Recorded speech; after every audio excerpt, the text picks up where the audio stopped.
Assalamualaikum warahmatullahi wabarakatuh. Perkenalkan, nama saya Dimas Soleh. Saya dari kelompok 6. Di sini saya akan menjelaskan presentasi kelompok kami, yaitu tentang Bhinneka Tunggal Ika sebagai keragaman kehidupan bermasyarakat, berbangsa, dan bernegara. Bagi bangsa Indonesia, keberagaman suku bangsa, budaya, agama, ras, dan antar golongan merupakan kekayaan bangsa yang sangat berharga.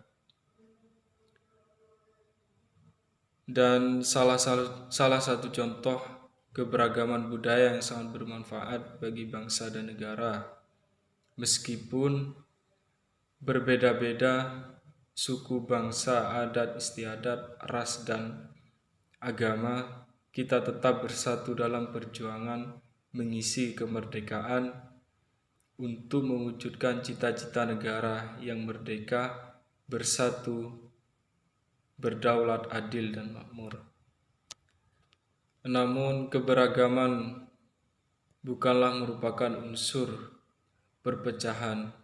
Justru yang menciptakan kesatuan bangsa, kesatuan adalah upaya untuk mempersatukan perbedaan suku, adat istiadat, ras, dan agama untuk menjadi satu, yaitu bangsa Indonesia.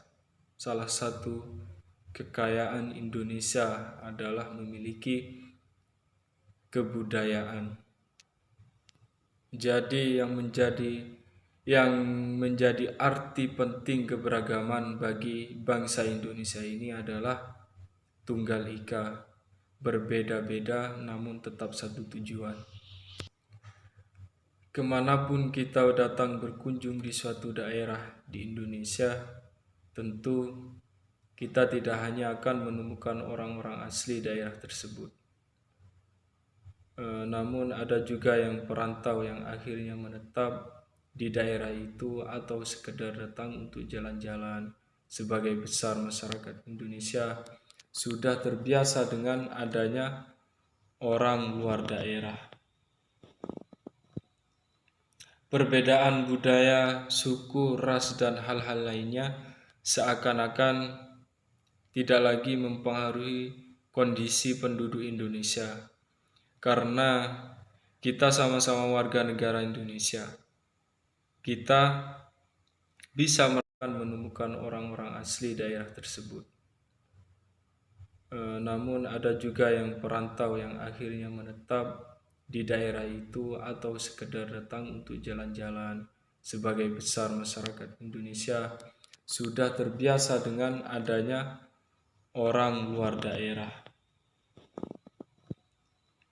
Perbedaan budaya, suku, ras, dan hal-hal lainnya seakan-akan tidak lagi mempengaruhi kondisi penduduk Indonesia, karena kita sama-sama warga negara Indonesia. Kita bisa merasakan rasa toleransi yang tinggi di antara masyarakat Indonesia, terutama di kota besar. Namun dengan adanya perbedaan keberagaman di Indonesia justru menjadi daya tarik bagi orang luar. Seperti contoh daya tarik wisata atau yang lainnya, seperti tari-tarian daerah, dan setiap daerah memiliki kebudayaan masing-masing dan tentunya berbeda-beda. Bahkan di suatu daerah kita bisa menemukan kelompok-kelompok yang menggunakan bahasa yang benar-benar berbeda dengan latar belakang sejarah yang berbeda. Dan biasanya setiap budaya memiliki peninggalan bersejarahnya masing-masing. Tentu peninggalan bersejarah ini yang akan sangat baik bagi daerah tersebut untuk dijadikan objek wisata seperti museum, monumen, dan tempat wisata lainnya. Sadar atau tidak, wisatawan yang biasanya berkunjung di Indonesia bukan semata-mata karena kekayaan alamnya, yang begitu indah, tapi juga karena Indonesia kaya akan budaya yang tidak mungkin kita ditemukan di negara lain. Dan untuk penjelasan selanjutnya, saya akan bagikan ke rekan saya, yaitu Mas Mahfud. Monggo silahkan, Mas. Perkenalkan, nama saya Mahfud Ilham Zikrullah dari kelompok 6 yang akan melanjutkan presentasi dari Mas Dimas Soleh. Oke. Beberapa cara yang dapat dilakukan oleh seorang anggota masyarakat, khususnya kita sebagai generasi muda, dalam mendukung kelestarian budaya dan ikut menjaga budaya lokal. Di antaranya adalah yang pertama, mau mempelajari budaya tersebut, baik hanya sekedar mengenal atau bisa juga dengan ikut mempraktikkannya dalam kehidupan kita sehari-hari. Yang kedua, ikut berpartisipasi apabila ada kegiatan dalam rangka pelestarian kebudayaan, misalnya seminar kebudayaan. Yang ketiga, mengajarkan kebudayaan itu pada generasi muda penerus kita, sehingga kebudayaan itu tidak akan pernah hilang dan tetap dapat bertahan eksistensinya. Yang keempat, mencintai budaya sendiri tanpa harus merendahkan dan melecehkan budaya orang lain. Yang kelima, mempraktekkan penggunaan budaya itu dalam kehidupan sehari-hari, misalnya budaya berbahasa. Dan yang keenam, menghilangkan perasaan gengsi ataupun malu terhadap kebudayaan yang kita miliki. Karena hakikatnya, kebudayaan itu sudah melekat pada kita sejak kita lahir. Dan yang ketujuh, menghindari sikap primordialisme maupun etnosentrisme. Nah, primordialisme itu apa sih?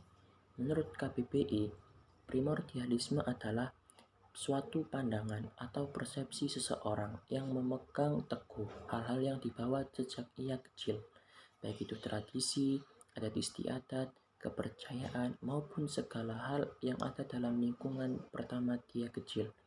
Nah, primordialisme adalah bentuk pandangan yang dapat memunculkan sikap individual pada suatu kelompok. Seperti yang sudah dijelaskan sebelumnya, primordialisme merupakan ikatan kuat yang dimiliki oleh kelompok tertentu. Pandangan primordialisme erat kaitannya dengan budaya, suku, ras, agama, tradisi, dan masih banyak lagi. Tentu saja paham yang dimaksudkan sudah dibawa sejak kecil atau lahir, melekat dengan lingkungan tempat tinggalnya. Dan hal inilah yang juga disebut sebagai fanatisme kelompok. Menurut para ahli, primordialisme adalah persaudaraan serta kesukuan yang melekat pada seseorang dan sangat sulit untuk dihapuskan. Ada pula yang menyebutkan bahwa primordialisme dapat melahirkan pola perilaku dan cita-cita yang sama dalam kelompok tertentu. Nah, setelah primordialisme, lalu apa sih etnosentrisme itu? Etnosentrisme merupakan salah satu istilah populer yang ada di kalangan akademik dan masyarakat secara umum terkait ilmu sosiologi. Nah, etnosentrisme merupakan suatu pandangan atau persepsi yang dimiliki oleh seorang individu ataupun kelompok mengenai penilaian kebudayaan lain. Nah, individu atau kelompok tersebut menganggap bahwa kebudayaan miliknya diyakini lebih unggul dan baik daripada budaya lainnya. Prinsip yang satu ini lebih merujuk pada rasa bangga seorang individu ataupun kelompok secara berlebihan. Unsur kebudayaan menjadi suatu hal yang sering kali diunggulkan oleh seseorang atau kelompok dengan menonjolkan sikap etnosentrisme. Beberapa unsur kebudayaan tersebut antara lain seperti bahasa, perilaku, kebiasaan, hingga agama. Meski seringkali mendapatkan pandangan yang negatif, namun etnosentrisme sebenarnya juga membawa beberapa dampak positif bagi suatu bangsa ataupun kelompok. Nah, emang apa aja sih dampak positif dari etnosentrisme? Bukannya etnosentrisme itu hanya rasa fanatik saja. Oh enggak, ternyata etnosentrisme memiliki sifat positif, yaitu menumbuhkan jiwa patriotisme. Loh, kenapa kok bisa punya jiwa patriotisme seseorang yang mengidap etnosentrisme? Karena Ketika seseorang individu berpaham etnosentrisme, maka secara otomatis dirinya akan memiliki jiwa yang kuat untuk membela identitasnya, membela kelompoknya, membela sukunya. Dan hal ini secara umum disebut dengan istilah patriotisme. Dan yang kedua, meningkatkan kecintaan terhadap budaya sendiri. Nah, etnosentrisme ada karena mereka menciptakan suatu rasa yang membela terhadap sukunya atau hal yang melekat pada dirinya.